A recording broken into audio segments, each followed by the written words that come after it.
Pero se han filtrado en los archivos de Epstein conversaciones extrañas donde antes de la pandemia ya se hablaba de eso. Sí, Está involucrado ahí Bill Gates y cosas. Entonces sí, o sea, obviamente estas personas que estén vinculadas al poder, bien sea desde la farmacéutica, desde la tecnología, saben cosas. El asunto es cómo eso se filtra. ciertamente. Entonces, bueno, y también hay mucha literatura seria, incluso de gente que seguramente en algún momento fue parte de esos servicios secretos, porque Mm, es evidente, ¿no? Como el caso de Gordon Thomas, que ha escrito unos libros interesantes sobre el MK Ultra, las armas secretas sí, de la CIA. Son libros muy serios, porque además están basados en documentación, no son libros conspiranoicos como mucha gente piensa. claro. Pero apartando todo esto, vemos a una Emma Stone Mm, que hace un papel regio, sí, como tú lo dices, una mujer que no parece una humana. no. Yo en algún momento pensando, yo cuando fui a ver esta película, Jason, lo Ajá. confieso, mm,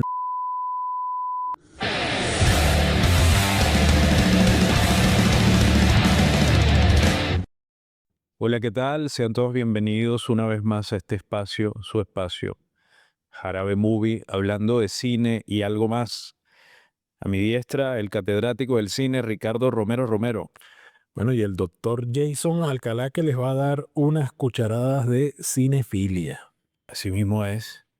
Hoy vamos a hablar de un tema que tiene mucho que ver con las abejas. Sí, señor. Bueno, se trata, primero vamos a hablar de un mito, ¿no? Ujú.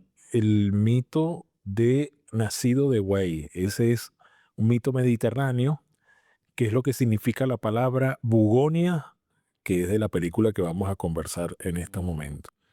El mito de los apicultores del Mediterráneo sostenía que de los bueyes muertos nacían abejas. Sí, Y sí. entonces, Es un planteamiento filosófico de cómo de algo corrupto, de algo pútrido, puede nacer vida. así es, incluso la corrupción de ese cuerpo generaría otras vidas muy aprovechables, Ujú. Mucho más organizado útiles como el tema de las de abejas. las abejas que Obviamente que la ciencia ha descubierto que eso no es cierto. hoy. Este, y cuando lo decimos es porque aunque un panal pueda estar en sitios inhóspitos o en sitios donde uno menos lo espera, no es el buey corrupto, podrido, en descomposición el que produce que espontáneamente Que nazcan nazcan abejas. abejas Sí, desde.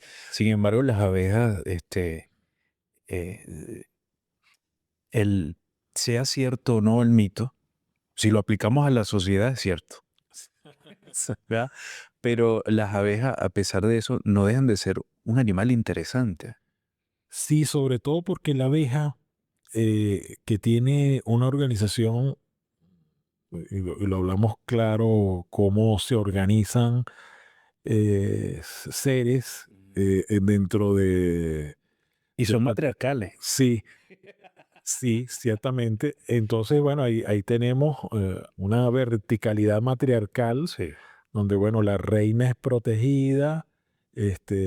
Bueno, hay unos que reproducen al resto del panal, que son los zánganos, o sea, que ayudan a la reproducción. Están las obreras. Y bueno, está la reina, que en definitiva es la que lleva el estandarte, ¿no? La que cohesiona la Sí, colmena. y la que mantiene el equilibrio. Sí. Entonces, en el caso de la película de Yorgos Lántimos nos tiene acostumbrado a lo extraño, A lo extraño. Sí, sí. a lo real maravilloso. A trabajar estas tramas que hacen cada vez más delgada esa línea entre el hombre y el animal. Yo creo que comenzamos hablando de las abejas y de la abeja reina y me parece que el papel que hace Emma Stone en esta película es una extraña ilustración de una abeja reina Una abeja reina, secuestrada. que es un aseo. En este caso, no vamos a dar spoiler, pero sí vamos a hablar de, digamos, de las caracterizaciones que hay dentro de la película. Emma Stone hace el papel de una CEO, de una, digamos, gran directora Sí. de una farmacéutica. Farmacéutica. Entonces, una mujer que tiene poder, que tiene dinero, pero además tiene conocimiento de cosas que Sí. acontecen, que suceden, de entramados.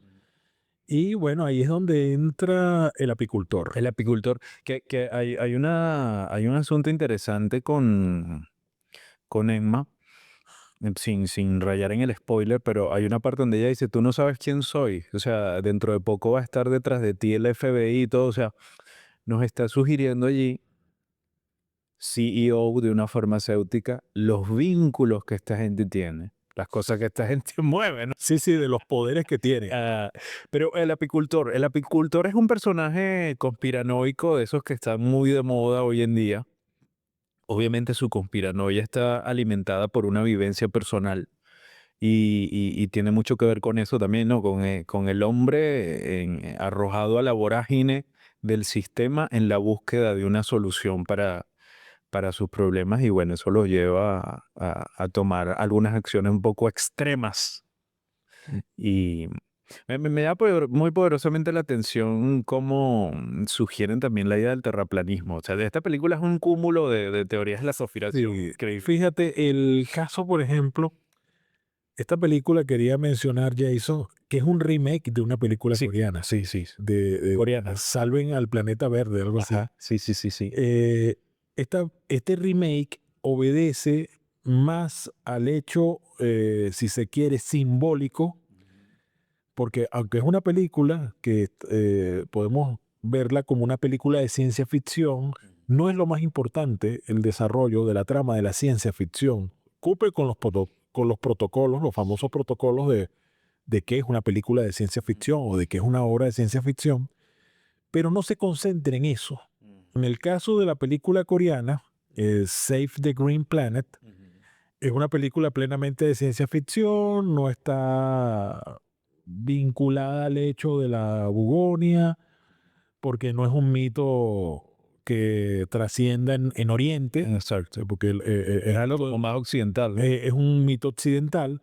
Entonces, ¿qué ocurre con esta película? Esta película trabaja más los símbolos, Sí, trabaja más los mensajes ocultos. sí. La película coreana no, la película coreana es una película, digamos, lanzada hacia la ciencia ficción. Entonces, en esta película vemos un humor, una comedia oscura también. Tiene no sarcasmos en los personajes, sino sarcasmo En la historia, en el relato. en el relato. Y Sí. entonces vemos, por ejemplo, eso que tú mencionaste del FBI, es algo sarcástico. Claro. Es sarcástico porque lo hemos visto claramente en esas películas fantásticas de Marvel o de DC, donde el poder está vinculado a ese tipo Sí, de estado profundo. sí, totalmente. Y me deja una incógnita porque este personaje, Terry Katz, perdón, Teddy Gatz. el conspiranoico mayor, Sí. me da la impresión con algunos flashbacks, con algunos recuerdos, que tenía como una imaginación muy enorme, ¿no? Bueno, mira, es tan Y- enorme la imaginación que le dice al primo, a Don, mira, vamos a abordar a esta mujer. O sea, tenía demasiada imaginación. ¿Cómo alguien como él, un simple apicultor, puede llegarle a un CEO? Ahora, ¿tú crees que... Eso ha ocurrido en la historia. Sí, sí, claro. Y, y ha pasado incluso en el peor de los casos cuando gente común ha tenido contacto con un CEO hace pocos años incluso. Hubo un caso en Estados Unidos donde, bueno, el CEO terminó desvivido, pero mucha gente estuvo a favor del joven que ejecutó el crimen, porque eh, no era una farmacéutica, era una empresa de seguro. Una empresa de seguros que canceló Sí. arbitrariamente el seguro de mucha gente y mucha gente murió. Y lo a elevaron a consecuencia. héroe a este joven. Sí, sí, porque además era de la gente de Maga, ¿no? Sí. Pero habla de esto, de cómo Que creo que ahí también caemos un poco en el terreno de la conspiración y de cómo pareciera que el poder, mientras más se encumbra el poder, más inhumanos son los que lo conforman. Más este personaje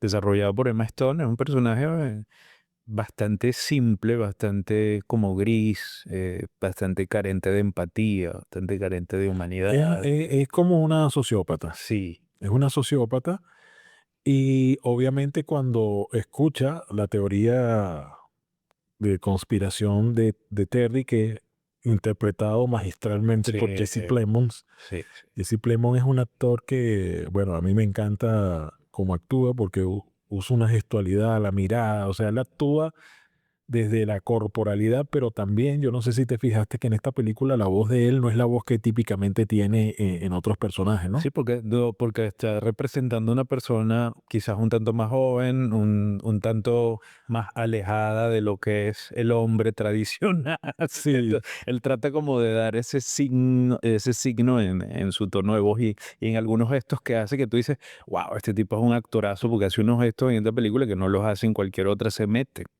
en se el mete en el personaje. papel y entonces, bueno, y no por nada lo escoge Yorgos Lanthimos para hacer esa actuación que va a quedar para la historia, Sí. ¿no? Lo cierto es que, fíjate, Ujú. esta mujer dice, estos pueden ser mi salvación en este apocalipsis que se viene, porque seguramente ella tiene una información que es privilegiada, que es información de élites y coincide con teorías conspirativas, porque Sí, hay teorías conspirativas que están alimentadas, como tú lo habías dicho hace rato, de elementos reales. sí, sí, Hay claro. unas que no y otras que sí. Y hay cosas que pareciera que minuciosamente comienzan a filtrarse. Por ejemplo, sin, sin caer mucho en el tema, que eso pudiésemos hacer otro podcast, pero se han filtrado en los archivos de Epstein conversaciones extrañas, donde antes de la pandemia ya se hablaba de eso. Sí, Está involucrado ahí Bill Gates y cosas. Entonces sí, o sea, obviamente estas personas que estén vinculadas al poder, bien sea desde la farmacéutica, desde la tecnología, saben cosas. El asunto es cómo eso se filtra. ciertamente. Entonces, bueno, y también hay mucha literatura seria, incluso de gente que seguramente en algún momento fue parte de esos servicios secretos, porque Mm, es evidente, ¿no? Como el caso de sí, Gordon Thomas, que ha escrito unos libros interesantes sobre el MK Ultra, las armas secretas de sí, la CIA. Son libros muy serios, porque además están basados en documentación, no son libros conspiranoicos como mucha gente piensa, ¿no? claro. Pero apartando todo esto, vemos a una Emma Stone Mm, que hace un papel regio, sí, como tú lo dices, una mujer que no parece una humana. no. Yo en algún momento, pensando, yo cuando fui a ver esta película, Jason, lo Ajá. confieso, no dejé que hubiese ningún tipo de prejuicio, no me puse ni a leer la sinopsis, solamente de saber yo que era de Yorgos Lantimos, yo dije, tengo que verla, ¿no? Ok. Y entonces, una vez que tomé esa decisión, la película me llevaba, mientras la iba observando, Jason me llevaba a imaginar posibles tramas, porque eso nos pasa con Yorgos Lanthimos, o sea, tú no sabes por dónde te va a llevar. Pero uno, conociendo su obra, más o menos dice, ah, esto va por acá, pero no, resulta que no iba por acá. Mm, Yo en algún momento pensé que Emma Stone era una extraterrestre, mm. porque parece, actúa como una Sí, extraterrestre. sí, pareciera, pero es que la película como que te deja esa sugerencia abierta de que evidentemente lo es y que al final todo sigue siendo parte de la misma conspiración y que los acontecimientos se dan como se dan para que lo que está oculto siga oculto. Ciertamente, porque incluso a pesar de que la película no es explícita, como Ujú, como vuelvo a decir del caso de La Coreana, que es una ujú, película de ciencia ficción explícita, en esta película yo no sé si tú compartes esta visión conmigo, ujú. hay una visión más esotérica. Sí, claro, totalmente. De hecho, esa, esa secuencia final, Ujú.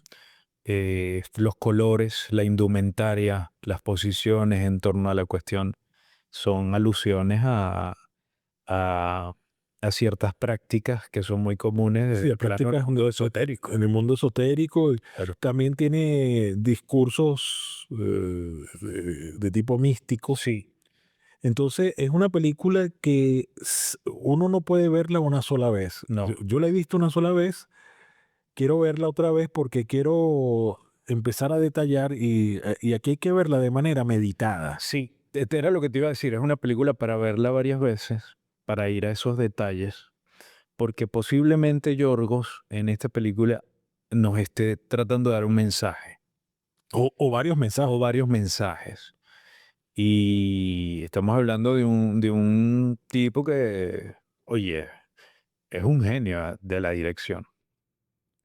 Pero sabes que me llama mucho la atención. Esta película salió a finales del año pasado, ¿no? Sí, salió a finales, en octubre del año pasado. Octubre del año pasado, y comienza a tocar estos tópicos, fíjate, para hablar un poquito de la Claro, pero tengo entendido que él tenía el proyecto desde hace tiempo. desde hace O sea, tiempo. el proyecto de Bugonia, Ujú. incluso es un proyecto que él lo tenía ya Pensado.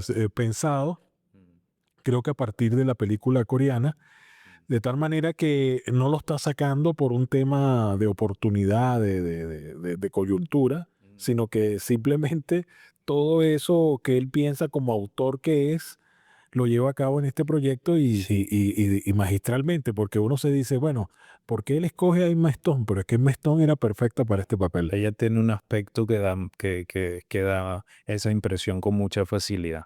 Si tú le quitas el cabello, parece un gris.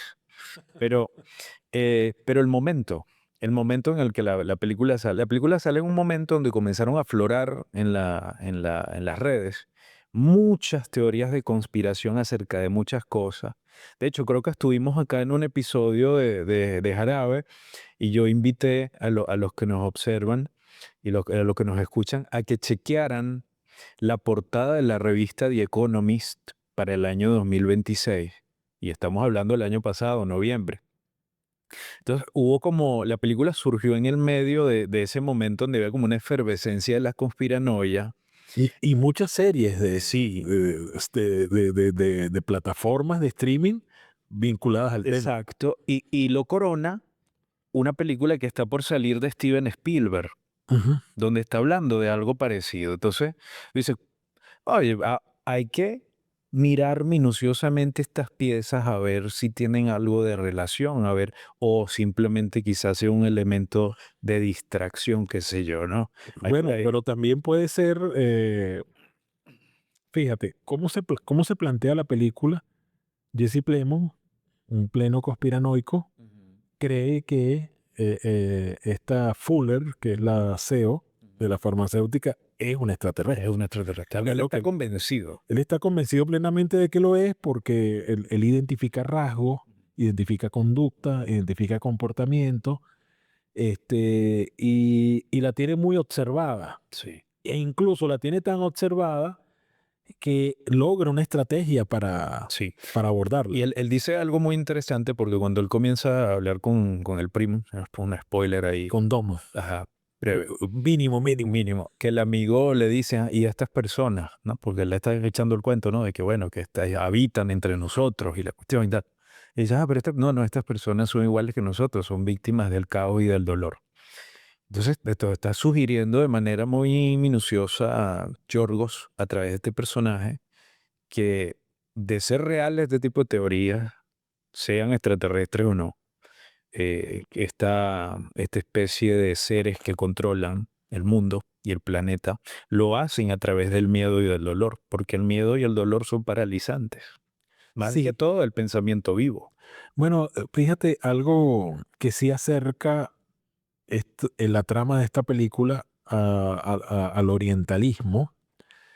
En el orientalismo, si lo vemos desde la perspectiva del budismo, Ujú, en el budismo te dice que nosotros sufrimos porque nos apasionamos por lo material, nos apasionamos por... Siddhartha Gautama habla de eso. Sí. Y entonces resulta que aquí hay una pasión del Sí, personaje retratada pero además hay una forma de él buscar como una especie de redención. Sí. Él es Por eso la bugonia. exactamente la bugonia. Entonces, ¿cómo nacería un nuevo mundo? Sí. ¿Cómo nacería algo de algo que está putrefacto, que está dañado, que bueno, ya cumplió su labor, su, Su función. su función dentro de lo que es este plano existencial, y él está como planteando ese renacimiento, esa forma de cambio. Yo creo que es un poco muy granciano, Hay algo gramsciano ahí, sí lo hay. porque, y me parece que tiene que ver con el mensaje que nos está dando Yorgos, de que mira, para que pueda nacer una colmena de abeja, se tiene que morir el buey. Así es. Sí, de un buey que ya cumplió también su ciclo. Y Entonces, y no estamos hablando de bueyes ni de abejas. ahora fíjate, algo que nos hace también pensar mucho de cómo funciona el poder, Mm, está muy bien retratado en Bugonia. sí. La lógica del poder va contra la lógica. Primero, a nosotros nos han enseñado desde una visión, me refiero a nosotros, que nos ha tocado formarnos en Occidente, ¿no? Como de forma civilizatoria. Nosotros nos han enseñado que hay tres poderes, estos poderes de Rousseau, o mejor dicho, de Montesquieu, que hay una razón, que hay una forma de abordar la vida y hay una lógica. Mm. Entonces nos enseñan todo eso y nosotros pensamos que bajo esa lógica, pues, sobre cómo están hechas las repúblicas, sobre cómo está construido este sistema civilizatorio, nosotros pensamos que el poder funciona bajo esa lógica. No, en esta película se muestra que el poder no funciona en lo absoluto bajo esa lógica sobre la cual engañan a mucha gente. Nos hacen creer que funciona. O sea, ellos nos hacen creer a nosotros que el poder funciona de una manera, pero puertas adentro tienen sus propias reglas. Sí, y no estamos hablando de nada conspiranoico. Fíjate, el propio Donald Trump, antes de llegar al poder, él denunciaba mucho el Estado profundo. Él hablaba de que él iba a dinamitar el Deep State porque él decía que el Deep State no podía seguir controlando y resulta que, bueno, ya nos hemos dado cuenta que el Deep State lo tiene controlado. Lo atrapó. Lo atrapó de tal manera que lo tienen chantajeado, Sí. él ha ganado mucho dinero. Yo creo que él, como un tipo calculador que es, porque sí lo es, y lo he demostrado. Bueno, es un hombre de negocio. Sí, Entonces, para él todo es cálculo. sí, para él todo es cálculo. Él dijo, bueno, si yo no puedo dinamitar el Estado profundo, me uno a él y saco rédito. Fíjate tú toda la plata que ha ganado él y su entorno. Estamos viendo que Estados Unidos está perdiendo una guerra contra Irán. Eso es algo ya evidente. Sí, lo abandonó la OTAN. Sí, ahí hay una caída de la hegemonía. Y entonces estamos viendo cómo funciona el poder. El, Y el, en esta, el buey se está muriendo. sí, y en esta película de Yorgos Lanthimos vemos cómo funciona específicamente la lógica del poder, que no es la lógica del común. No, exactamente. Y algo que me llamó mucho la atención, esta especie de, no sé si Yorgos lo planteó, pero yo lo vi así, lo interpreté así, lo extrae, que es como esta especie de Uroboros, esta serpiente que se come la cola, Ajá. que entre el conspiranoico y la CEO, que al final, Y la alienígena. alienígena, que al final de cuentas, donde terminaba uno, comenzaba el otro. Tenían como la misma naturaleza, solo que distintos objetivos. Ujú. Entonces quizá, Pero el otro no estaba buscando poder. no, por eso tenían distintos objetivos. Entonces quizá con eso nos está dejando Yorgos en evidencia que si ella estaba acá en este planeta, sea alienígena o no, también era parte de ese güey que tiene que morir para que nazca la colmena. Qué buena metáfora la tuya. ¿Qué piensan ustedes acerca de Bugonia? ¿Qué creen ustedes que está detrás? ¿Qué cosas ocultas siguen detrás de Bugonia que nosotros no hayamos Si conversado? detectaron algo que nosotros no, nos lo pueden dejar ahí en la caja de comentarios. Así es, bueno, activa la campanita, suscríbete, Sugiérannos qué otras películas les gustaría que trabajáramos. así mismo es. Entonces, bueno, Jason, de verdad ha sido un placer conversar contigo sobre... ¿Sí? Nosotros tenemos visiones del cine distintas, pero con Yorgos Lántimos Coincidimos. pareciera que somos una caja de resonancia, Sí, ¿no? qué bueno, vamos a aprovechar. Tenemos, más adelante vamos a trabajar una serie de Yorgos, ¿no? Sí, El- podemos trabajar varias películas de él. Mm. Fíjate que esa donde rescata a Brendan Fraser, de verdad que es una película que vale la pena discutir porque también en los aspectos simbólicos ahí Yorgos toma los símbolos como su premisa para establecer su relato, un relato que por momentos nos parece muy fantástico, pero está muy relacionado a la realidad. Sí, Y eso lo vemos en Bugonia. en Buonia. Bueno, reportó para ustedes Ricardo Romero Romero. Y el doctor Jason Alcalá que les acaba de dar unas cuantas cucharadas de cinefilia. Chau, chau.